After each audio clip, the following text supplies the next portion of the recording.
Hi, it's Dr. Robin McAvoy, developmental neuropsychologist and one of the authors of Child Decoded. And I'm here today with Michelle Moore, and we're going to be talking about remote schooling strategies because a lot of families are struggling with this. I'm going to let Michelle introduce herself.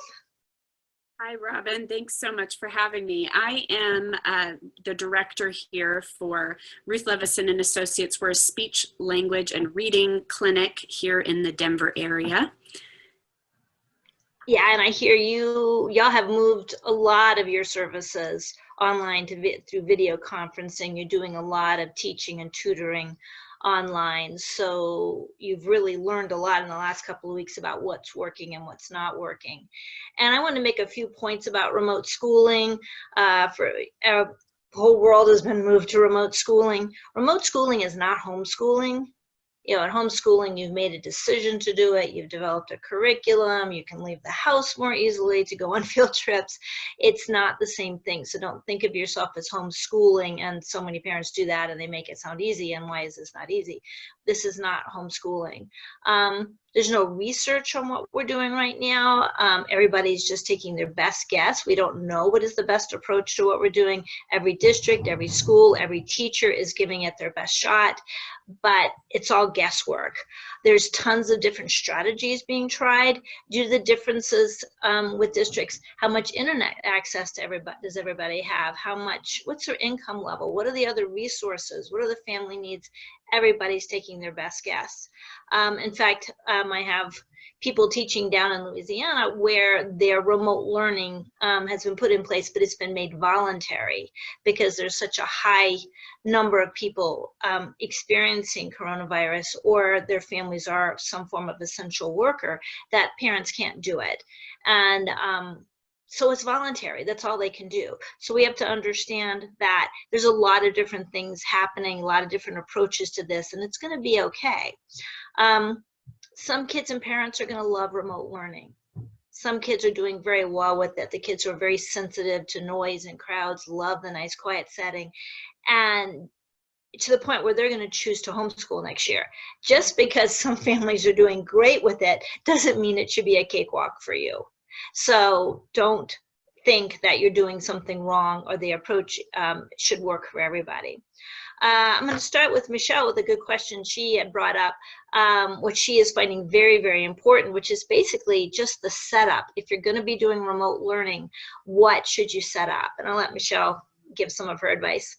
Yes, I think that what we have found is if you can take a few moments before that scheduled online session is about to begin, or you know you're going to sit down to start, just setting up some really great expectations for kids, what that's going to look like, and also what your expectations are for their bodies during that time to be sitting still, that they're going to be, attending to that screen for, whatever that amount of time is. Obviously, an older student's going to understand, okay, I've got 40 minutes that I'm going to be sitting here on this screen, or a younger kid, it's just we're going to sit down and kind of chat with Miss Michelle today about our lesson and whatever teacher they're expecting to see. They should be hopefully excited to see them. We want to, make this as hey, we're going to get on here and do this. This isn't going to be for an hour long, or there shouldn't be an expectation for that. And as you mentioned, teachers are learning as they go. So giving them feedback if something didn't go well, shoot them an email after and say, this was really hard because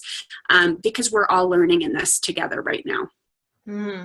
Yes, and the too much, the other thing that's coming up for some families is too much screen time that the child doesn't, and you had mentioned this in another vlog that we did, that some children just cannot take that much screen time, and working from a screen is just not working for them, or they dislike some aspect of screen time. I have families who said, my child does not like seeing themselves in the group on the Zoom. So what strategies are you recommending to get away from the screen for the children that just doesn't work for? I think that once you've, at this point, parents have had some experience, so they know that things aren't working or they are. And I think kind of stepping back and looking at what is going on, having a conversation with your kiddo about, hey, what's working? What do you not like about that? Because I think that can be really telling and helpful. And also understanding that that this may not be the best modality for learning for your child, and that's okay. This isn't going to work for every child. And so I just want to encourage parents to look at options that work for that downtime that you have with your child, that you're becoming kind of that teacher. And some parents are working, so I understand that. So it may be not until the evening and you're listening to an audiobook, or you're doing some counting of money, or you're naming different bills in your wallet, and just finding some fun activities, cooking together, different things like that that can make it where it's not about that online screen time because it may not be working, and find some different activities that just feel less stressful, and know that literacy and just spending some time in books is huge and very helpful. I think parents sometimes forget that. We all forget that sometimes. We think school is the place of learning, and really children are learning at all times. Children are born learners. They love to learn, and so it's great time to explore what is a book I would like to read with my child. I might read to them, or maybe they could read a little bit to me, but actually I think reading to your children is just as an important a literacy event than having them read to you.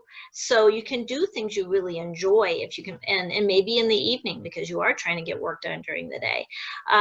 But we can, if you can't do screen time, pull away from it. Also talk to the teacher, shoot them an email. He can stay at the screen for 5 minutes, but then it loses him. Email me a packet of stuff and I can give him a little pencil and paper work to do. And then we may go off and do something else in terms of reading or writing or math. Let's see. I've seen some people struggling with what I would call too much structure. Like this poor child is trying to get into 6 Zoom classes in a day. And it's exhausting, it's hard, it's not a learning format that we know. Do you have any recommendations for that? Yeah, I think that some kids are responding with there's too much. I've found, I've got kind of my hands in with all the different school districts in the Denver area and some private schools, and some are really trying to structure it and make it feel as much like school as they can, and some are very much on the other extreme. And so I'm finding that that middle balance is probably where we're finding the best success. Again, some kids are maybe thriving in that structure, but again, it's a lot of screen time, like you said. So finding ways to pull that back. I just want to throw out there and encourage parents. Sometimes we veg at the end of the long day by turning on a Netflix movie and watching that at dinner time. Maybe we're not doing as much of that right now, and we're turning that off and sitting down to the table and eating meals together and trying to find ways to pull back as much screen time as we can so that our kids are ready when they have to be on there. And that's kind of hard because we're having to kind of play out what other things can we occupy our kids' time with that aren't screens so that they're not on it all day. We know they're going to be on screens more than normal, so trying to find some balance there I think would be good. Yeah, I think we had some great weather in Denver for a while and it was easy to get out, and then last week it kept snowing and it snowed all day yesterday, and we're really feeling like, oh, we can't get away from the screen as easily because we have to get our children directed to another activity, and that's a little hard sometimes. Like, it'd be great to do a board game, but I got to get some work done. Yeah, and if your child isn't a spontaneous reader yet, it's hard to just sit them down to reading, though an audiobook might be great. I think the last thing is dealing with the child's frustration. It could come up with too much structure, too little structure.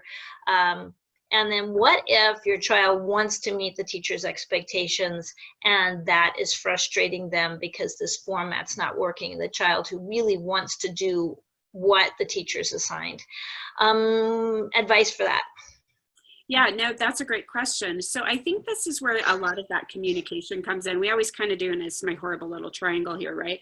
But those three pegs, we've got the kid here, and we've got, you know, a teacher that we feel over here and the parent. And I feel like we need to pull the teacher into that conversation. And obviously on a live Zoom session, if it's not one-on-one, that may not be the best time to do that.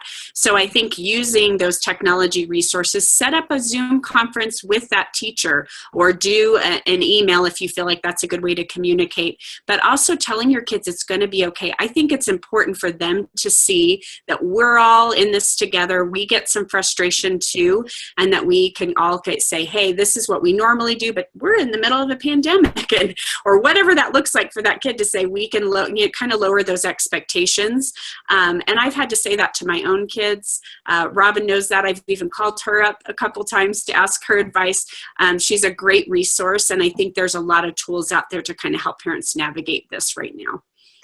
I think we all fell into this so quickly, and I feel like teachers have rallied and parents are rallying and even the kids are rallying, trying to make this work. But it doesn't mean there was a good plan put in place, because it had to be done in such a rush. And I think we need to remember to touch base with teachers, and then also to, once again, this is the primary goal, is to reduce the spread of this virus. Secondary goal has to be mental health for ourselves and for our kids. What's keeping us sane during this time. Third goal, can be distant goal, can be academics. And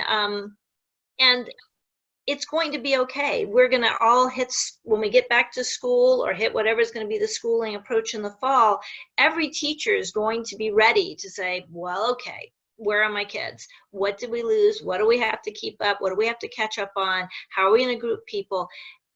It's not like we're going to hit fall and everybody's thinking every child will be in the same place. So we are going to work this out. And so I think parents keeping their stress about it down is going to help a child feel calm. It's going to be okay. We're going to have this all figured out. We're going to get it all worked out. We got summer to do little things. So we're not going to worry about this too much if this isn't working for us right now. And I think modeling that calm, modeling that regulation of myself so you can help your child regulate is going to be really important. Any closing thoughts from you, Michelle? No, that's great advice, and I'm looking forward to listening to more. Thanks. Well, great. It's always good touching base with you. I know we run into each other occasionally when we're passing through, grabbing stuff at our office, and y'all are working so hard over there with these great strategies for kids. So let us know if parents have questions. What should I do about reading? What should I do about math? What should I do about writing? Let us know, and we can give y'all some strategies for supporting that in the way that seems least stressful for everybody. Thanks for listening. Bye.